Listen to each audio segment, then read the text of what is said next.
आँखों के होने का यही अर्थ नहीं कि हम देख लें, कि हम देख सकते हैं। इतना सा ही नहीं, बात इतनी सी ही नहीं, इतना ही पर्याप्त नहीं कि हम देख सकते हैं। यह तो बड़ी बड़ी अपर्याप्त बात है, यह तो बड़ी बड़ी अपर्याप्त घटना है, अपूर्ण है। वैसे तो जगत में हम सबकी आंखें, हम सबके पास आंखें, और क्योंकि हम सबके पास आंखें, तो आंखें देखती हैं, आंखें बाहर देखती हैं, आंखें बाहर की दिशा में देखती हैं। और आंखें बाहर की दिशा में क्या देखती हैं? और आंखों के माध्यम से देखता कौन है? देखने वाला है मन। आंखों से बाहर निकलने वाला कौन? आंखों से बाहर निकलने वाला मन।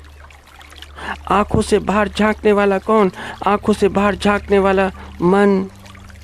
ऐसे ही तुम कानों को देखो, ऐसे ही कानों से कान सुनते हैं, मगर कान नहीं सुनते।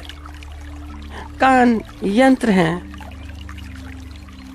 कानों में शब्द तैरते रहते हैं, ध्वनियाँ कंपित होती रहती हैं और तरंगित होती रहती हैं। कानों के डायाफ्राम को बड़ा तरंगित करती हैं, मगर कानों से सुनता कौन है? कौन सुनता है कानों से? कानों से सुनता है मन। तो मन जैसा चाहता है वैसा सुनता है, जैसा चाहता है वैसा देखता है, जैसी उसकी इच्छा होती है वैसा बोलता है। कानों से जो सुना, सुनी बात के, जो भी बात उसने सुनी, सुनी बात के वैसे ही अर्थ लेता है जैसी उसकी धारणा होती है। वह अपनी धारणा को उसमें मिश्रित करता है, उसके बाद में सुनी हुई बात के अर्थ लेता है। और आंखें क्या देखेंगी? आंखें तो यंत्र हैं, देखता तो मन है, और मन वही देखता है आंखों से कि जैसा देखना चाहता है, जो देखना चाहता है, जैसा देखना चाहता है। और कभी तुम किसी बोलते व्यक्ति को गौर से सुनो जो बोलता हो, मगर थोड़े शांत होकर, बहुत शांत होकर। अगर शांत होकर उसकी बात नहीं सुनोगे तो फिर नहीं समझ पाओगे। तो बीच बीच में हाँ हूँ ऐसे करते रहो, ज्यादा मत बोलो, वक्ता उसे ही बनने दो, स्वयं श्रोता बन जाओ। श्रोता बनना बड़ा बड़ा अद्भुत। तो पाओगे श्रोता बनकर कि जो व्यक्ति है, जो व्यक्ता है, वह अपने को प्रकट कर रहा है और कुछ भी नहीं, स्वयं को अभिव्यक्त कर रहा है। वह स्वयं को अभिव्यक्त करता है। तो बोलना भी ऐसा, सुनना भी ऐसा और देखना भी ऐसा, तीनों क्रियाएं एक जैसी, तीनों बातें एक जैसी। तो इन अर्थों में, इन संदर्भों में हम सब बहरे, बहरे, हम सब अंधे, बहरे अंधे, गूंगे, हम सब बहरे अंधे गूंगे ही जगत में आते हैं और कुछ देर रुककर जगत से रुखसत हो जाते हैं, जगत से चले जाते हैं और छोड़ जाते हैं अपना उपद्रव। मगर इस बात को कोई मानने को तैयार नहीं कि हम सब बहरे, हम सब अंधे, हम सब गूंगे।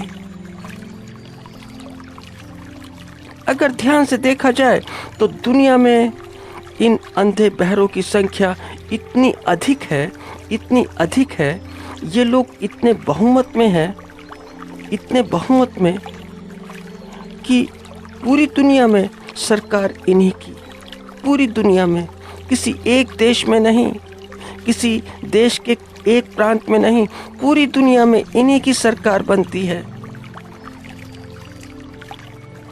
तो सच है, बड़ा सच है। और क्रिश्चियनिटी सच कहती है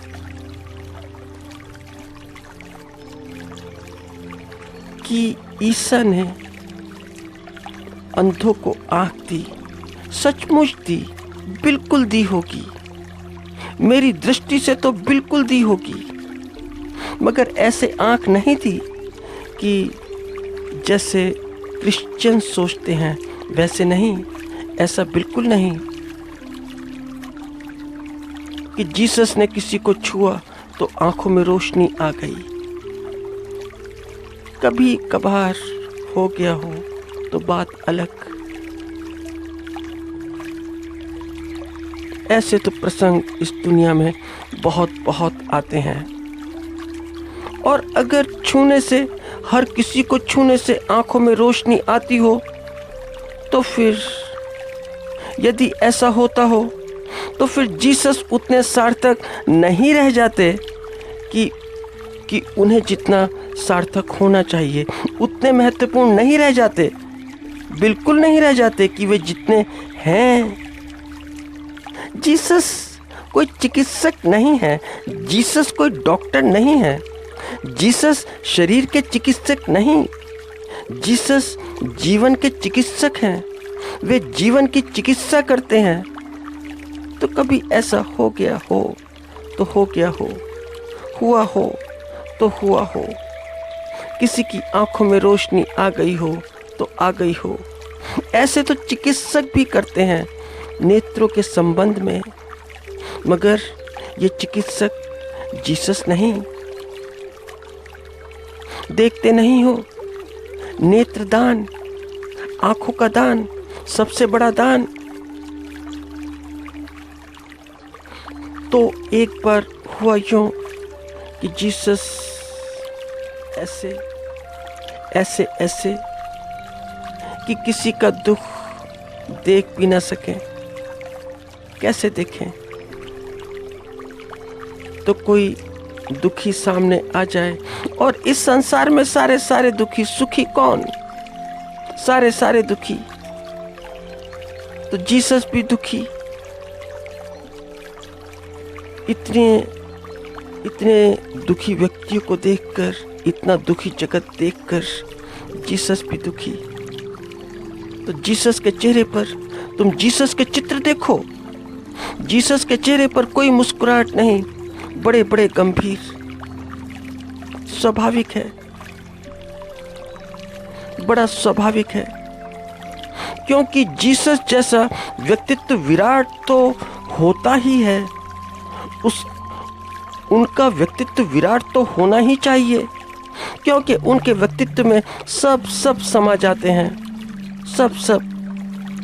फिर शरीर के अलग होने से कोई फर्क नहीं पड़ता कि शरीर अलग, क्योंकि शरीरों में चेतना एक जैसी, एक चेतना। रूप रंग के अलग होने से कोई अंतर नहीं पड़ता, आकार के अलग होने से कोई अंतर नहीं पड़ता, चेतना सबकी एक जैसी। मगर नेत्र ज्योति के साथ चेतना ना हो तो फिर आंखें होते हुए भी व्यक्ति अंधा होता है। तो ईसा मसीह ने, हुआ यूं कि ईसा मसीह ने एक बार देखा कि एक व्यक्ति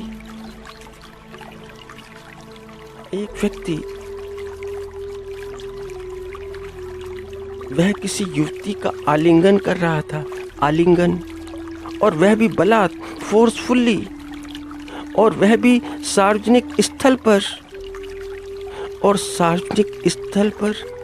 सार्वजनिक रास्ते पर इतनी जबरदस्ती। तो बड़ा अश्लील प्रदर्शन था। ईसा ठिठक गए, रुके और ईसा बोले कि यह क्या,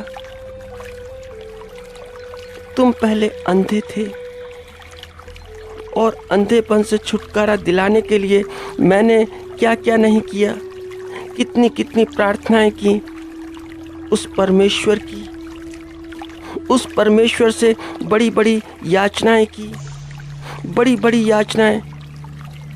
रोशनी मिल गई, रोशनी आ गई, तो रोशनी के आने का, आंखों की ज्योति के आने का इतना दुरुपयोग, ऐसा दुरुपयोग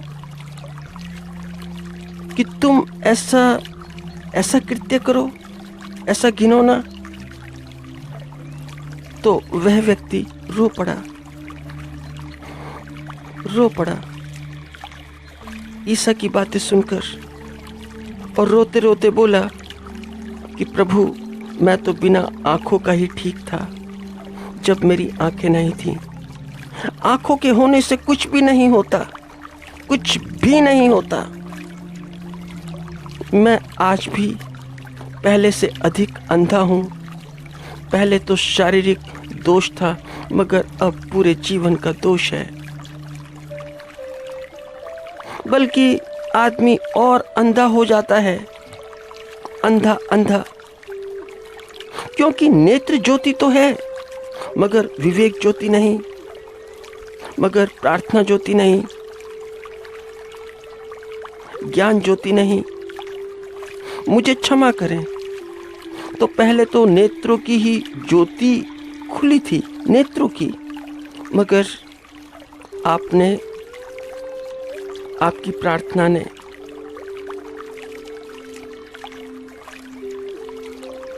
मेरी ज्ञान ज्योति भी, प्रार्थना ज्योति भी आज प्रज्वलित कर दी।